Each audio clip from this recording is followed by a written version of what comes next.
Carbon fiber is made up of a complex design of rigid fiber strands that are bathed in epoxy resin, giving it its surprising characteristics. On this episode of Iron Drummer, I'm going to hit this. Actually, I can't hit it. I don't have any snare wires for it, because, yeah.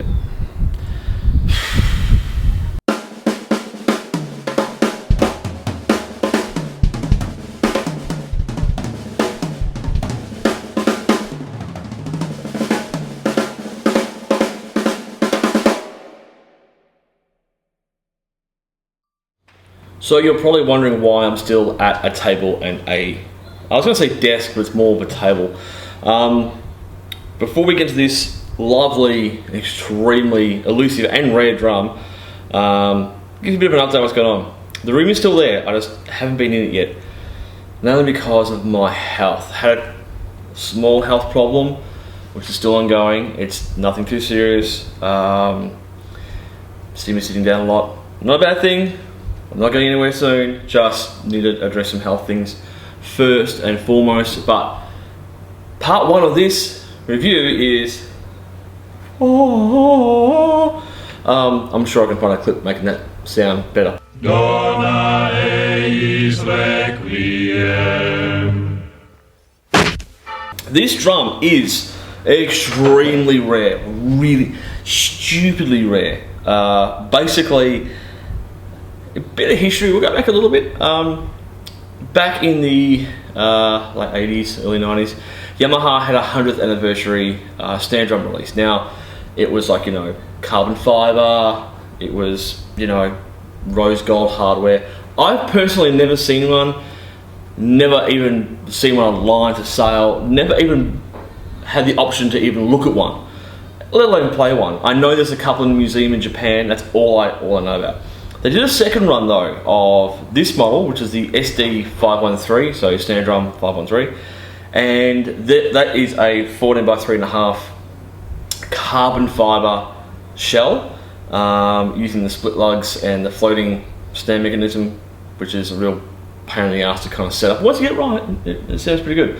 And they also made the 14 by 8 carbon fiber version as well, which is synonymous with Tommy Aldridge from Whitesnake. He has the full carbon fiber kit. It's a material that you can make really, really thin. Unlike a wood shell, if you made a wood shell equivalently thin, it would collapse on you under the tension. I think there's only maybe 2 or 3 that were ever made in carbon fiber. Generally because back then, no one was making really anything out of carbon fiber, especially in terms of instruments. It was extremely expensive to make. I can't even find the retail price. This is so rare and elusive that information on the World Wide Web is scarce. You might find a couple of forums where people have bought them and put photos up and have a brief rundown. But I'll give you the information that I have, and even going to Yamaha, speaking to some old friends there and saying, hey, finally found one after 30 years of trying to find one. My parents tried to get me one for my birthday as a kid many years ago. I'm no longer a kid. So, give you the rundown. I think I've only ever seen 3 online for sale. The first one was back in, I think around 2008 or 9. And it was creeping up around the $4,500 US mark. And that was build number 5. And I was bidding on it. And I was even chatting to the seller saying, look, what would you take for it? Please sell it to me, basically. But once the price started getting up to the point where I just, I couldn't afford it. My wife was like, no, you should still try and grab one. I couldn't justify spending the money at the time. Long story short, I wasn't the winning bidder. I know there was 2 people bidding on it though, and they were quite well-known drummers. Pretty sure one was definitely Carter Beauford, and I know Chad Smith was bidding on it too. And then the listing didn't even finish, it just ended. And the auction disappeared off eBay. I came across another one that was in Japan, wrapped in plastic. I rang the store and I said, how much do you want for it? Please send it to me. And they said they won't ship it outside of Japan. It's a Japan only drum. I was disappointed, missed out on that one. And there was the SD518, which is a 14 by 8 version, which was for sale by Dave. Actually, it wasn't even for sale by Dave Illich. I saw him post it. I contacted him saying, if you ever sell it, I'll buy it from you, just tell me your price. Hopefully it wasn't going to be too much. Unfortunately, I actually did miss out on that one too. But you know, it happens. So it's kind of like in the grasp, but not really. It's always kind of eluded me in a way. So this has always been my white whale.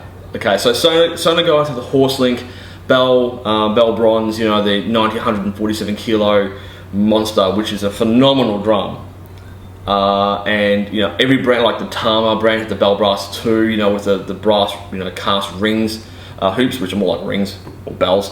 For the Yamaha guys, you know, back in the day, it was this. You know, they only made roughly 50 of each.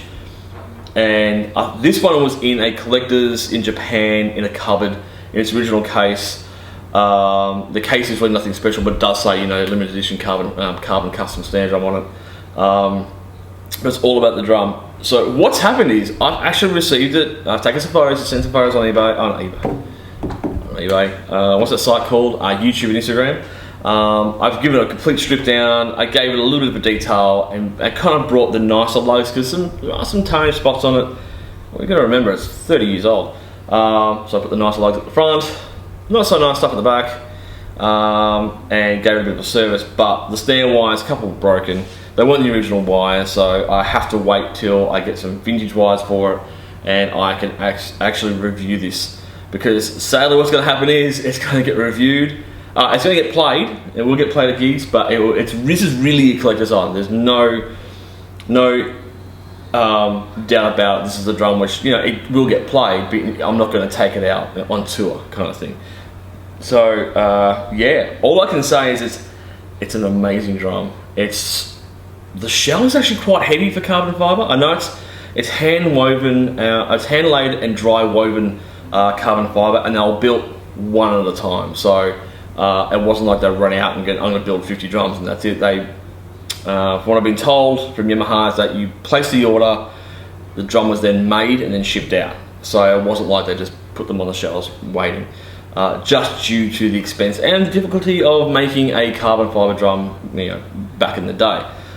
So yeah, this is my white whale. I mean, it's beautiful kind of thing. It's carbon fiber. A lot of people have already jumped on the bandwagon saying, "What's the big deal? It's carbon fiber. It's not that great. You know, it's just a carbon fiber snare drum." Well, it's a bit more than that. There's a bit of a history to it. So I know there's another one or two for sale in America, both build number 5. And as soon as I saw it, I think it's in Philadelphia. Starts with the P. Checked it out, looked at it, and I'm like, wow, I want that. Hold on a second, I know where number 5 is. You shouldn't have. Why is this for sale? And it turned out that I did some investigations, you know, on the seller who was selling some random items for all even pricing, and then that seller came up as a scam warning on a few websites because. So as I say, put the money in my personal escrow account, and when the drum arrives to you, we'll release it. And I'm like, and that's been going on now for a couple of years. So I could honestly tell you, every day, probably once or twice, I jump on eBay, I jump on Reverb and Kiki and some other sites around the world, searching for one of these. This particular one came up on eBay. For actually a really reasonable price, and I'm like, oh man, it's the worst time building a house, gonna move, got no money, what we do. And then just as I was like, right, got the money in my account, got paid for, you know, some work I had to do, and then I missed out. And funnily enough, I missed out, but went to a close friend who eventually decided, look, I'm gonna sell it, I'm gonna downsize my collection, paid for it. This is the kicker, this is the 1 minute, 37 seconds later. Okay, this is the kicker. Once I paid for it, I couldn't get to Australia. How's that? It's a drum. I mean, you think how hard can it be?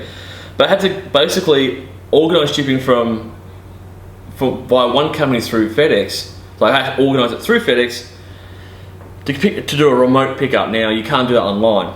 And then to open up an account, I had to have a US-based account to open an Australian account. But I couldn't open a US-based account because I don't live in America, so that was kind of hard. So Plea went out on Facebook, hey, help me out, what do I do? I'm kind of screwed. It's been there for 6 months, I need to get this drum to Australia. lo and behold, you know, a good friend of mine works, who's a Yamaha fan as well back in the day. Now he plays, I think he's playing Sakai, and also playing some other brands. He used to work for Yamaha, and he said, I now work at FedEx and been there for 10 years. And we got this drum into Australia, and it was shipped out and it landed here within 6 days. And the good thing was, the driver accidentally delivered to the wrong house, or did a knock and no one was home, and you know, rang FedEx. FedEx then rang the external courier company who was doing it locally, and the Victorian manager then got in his personal car and dropped it off here. Because as soon as I said this is what it is, he goes, man, I'm a drummer too. I know the drum you're talking about. I can't believe I've got one in a box. I'm holding it. So before we go ahead, or I go ahead, because there's no we in this. Before I go ahead and review this, I'm just waiting on some snare wires. I need the pure sound stuff to come through. I've placed the order, just waiting for it to get delivered. And once it's done, I'll set it up. I'm actually going to be doing the reviews from home for the moment. And that's another long story, but we still have the space. Plans are still going ahead. Don't fret. But we just need to. I had to kind of evaluate things a bit because it got. I'm not going to go into my health.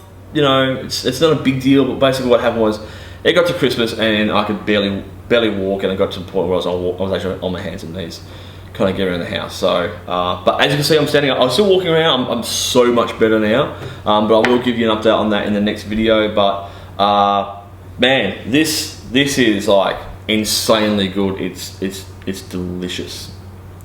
If a drum could be delicious, but I am waiting eagerly. I've waited 30 years. I don't mind waiting a few more days to get some snare wires. But stay with me. The review's coming. What do? Do I start and walk away? Do I just end it? Do I clap? I can't do this. Or maybe I can do that.